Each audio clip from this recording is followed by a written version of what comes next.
Hola, soy Paula y voy a explicar las áreas y los perímetros de algunas de las figuras geométricas más básicas. En primer lugar, comenzaré con el cuadrado, en la que su área es lado por lado, es decir, lado al cuadrado, porque todos sus lados, como podemos comprobar aquí, son iguales, tienen la misma medida. Y el perímetro sería la suma de sus lados, por tanto, lado más lado más lado más lado. Es decir, como todos son iguales, reiteramos, 4 por la medida de uno de sus lados, por ejemplo este. Después va el rectángulo, que es muy parecido al cuadrado, en el que su área se va a calcular multiplicando su base, es decir, el lado de apoyo, por la altura, que por cierto se representa con una H y no con una A, debido a que la A ya está escogida para equivaler al área, y si no nos confundiríamos de valores. Y el perímetro es muy fácil, sería la suma de sus dos lados iguales y opuestos más sus otros dos lados iguales y opuestos. Es decir, por ejemplo, 2 por x, que serían estos dos, por ejemplo, más 2 por y, que por ejemplo y los podríamos llamar a estos.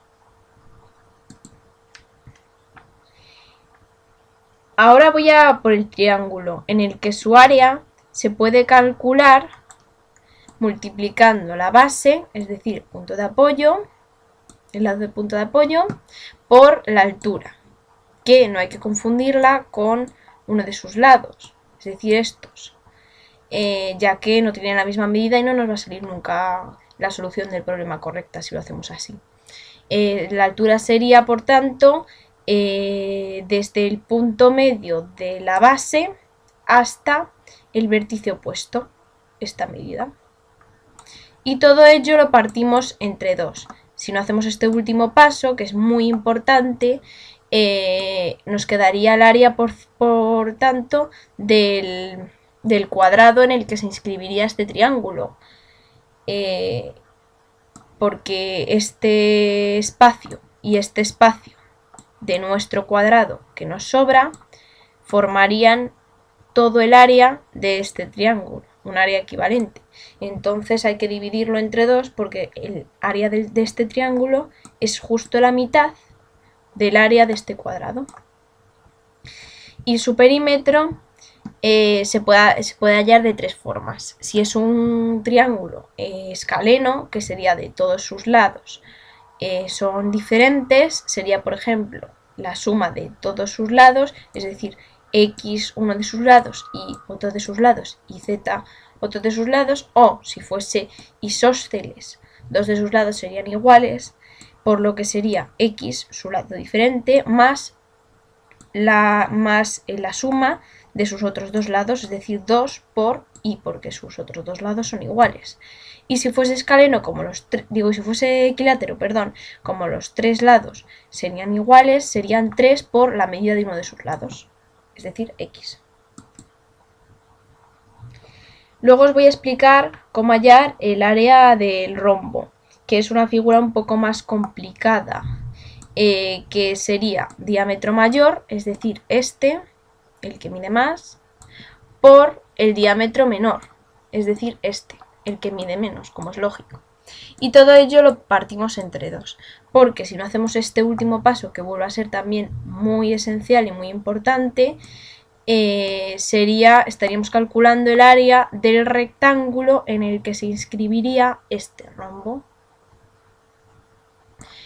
Y esto lo podemos saber porque si sumamos este área más este área más este área más este área que nos sobra de nuestro rectángulo, nos daría el área de este mismo rombo, por lo que el área del rectángulo sería justo el doble del área de este rombo. Por eso hay que partirlo entre 2.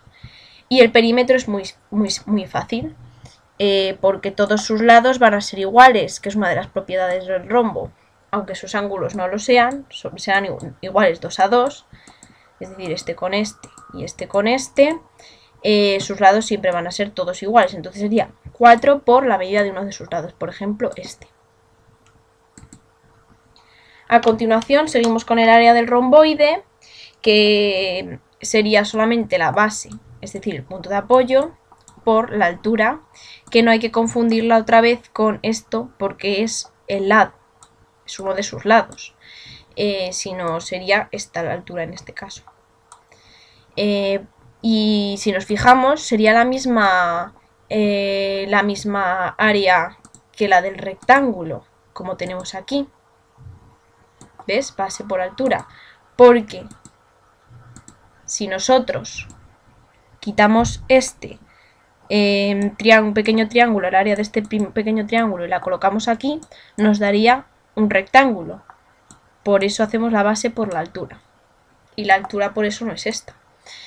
El perímetro sería también muy parecido, igual al rectángulo. 2 por x más 2 por y, porque sería la suma de dos de sus lados iguales y opuestos más otros dos de sus lados iguales y opuestos. Por ejemplo, estos serían x y estos serían, ¿no?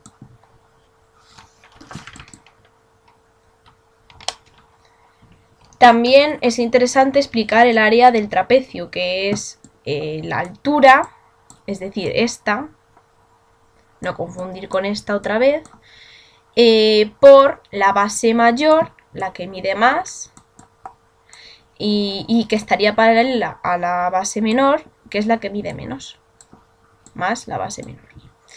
Y hay que tener en cuenta que esto hay que hacerlo antes de multiplicar la altura por la base, porque si hacemos primero esto no nos daría la solución correcta. Primero hay que sumar las dos bases y luego todo ello lo multiplicamos a la altura. Y esto lo partimos entre 2, porque si no, no nos daría... Este paso también es muy importante, porque si no lo partimos entre 2 no daría el resultado correcto. Y el perímetro sería 2x, porque 2 por x, porque x, por ejemplo, serían estos que medirían iguales, porque esto forma un triángulo, si nos fijamos. Entonces estos siempre van a medir iguales porque estos serán paralelos. Entonces 2x, 2 veces la medida de este, por ejemplo, más y, que sería, por ejemplo, este, más z, por ejemplo, este. Y para finalizar mi explicación, acabo con el área del círculo, que es el número pi, es decir, 3,14, por el radio de este círculo al cuadrado. Que, por cierto, el radio no hay que confundirlo nunca con el diámetro, porque el diámetro es el doble siempre que el radio. Y entonces no nos va a salir nunca la respuesta al problema. Y luego su perímetro esta vez hay que memorizarlo, porque como es lógico, no se puede calcular sumando sus lados, ya que tiene infinitos o no tiene ninguno, según como lo veas. Entonces sería 2 por pi, es decir, 3,14 como tenemos aquí apuntado, por el radio. Esta vez no hay que hacerlo al cuadrado, porque si no, no nos daría. Y bueno, aquí acaba mi explicación de las áreas y de los perímetros de algunas de las figuras geométricas más básicas. Espero que esté bien y que os sirva.